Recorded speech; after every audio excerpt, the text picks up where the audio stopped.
Mga ka-sports, panibagong vlog na naman po tayo. At bago tayo mag-umpisa, huwag kalimutang mag-likes, comments, subscribes para sa ating channel. Dito lang sa Tiro Esports TV. Mga ka-sports, 1-0 na po. Nakauna ang Indiana sa Game 1. Nung first quarter pa lamang, ang ganda talaga ng pinakita ng OKC. Kaya yung mga tao na nanonood sa laban, nasabi nila, wala na yan, OKC na yan. Kasi wala talaga yung mga tira sa Indiana, hindi pumapasok. Tapos, kontrolado talaga nila ang laban.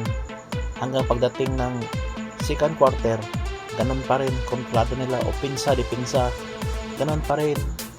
Hanggang pagdating ng third, ganun pa rin, opensa, depensa, yung rotation ka ng tao, yung rotation sa bola, maganda talaga ang kanilang pinakita. Pagdating ng fourth, ganun pa rin, pinapatuloy pa rin nila. Williams, Wallace, at saka si Georgios Alexander. Tapos mga ka-sports, pagdating naman ng dying time, less than 3 minutes na fourth quarter, yun ang pangyayari ng nag-iiba sa laban. Kasi yung Indiana, yung pinakita nila sa Game 1, palagi na nilang ginagawa nung sa first round, second rounds, yun yung ginagawa ni Haliburton, palagi yung nangyayari.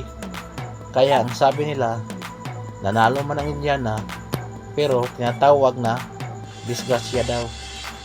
Pero hindi yung disgrasya, yun talaga ang takbo sa laban na manalo ang Indiana. Kasi sa coaching, mas lamang na lamang ang coach ng Indiana Pacers. Kaya makita natin na hindi talaga dihado ang Indiana. Kasi sa pustahan, lamang na lamang ang OKC. Kasi makikita nila kung gaano pinagkad ng OKC ang kanilang mga kalaban sa first round at second round. Kaya mga ka-sports, tingnan na lang ang game to kung makabawi ba ang OKC. Kasi ang Indiana wala na tang gagawing adjustment. Ang OKC malaki talaga ang adjustment ang gagawin nila. Kasi natalo sila. Hanggang dito na lang mga ka-sports. Maraming salamat po. Shout out Rodel Perez Jr. of Dolho Batoliti. Ikaw lang ang sakalam.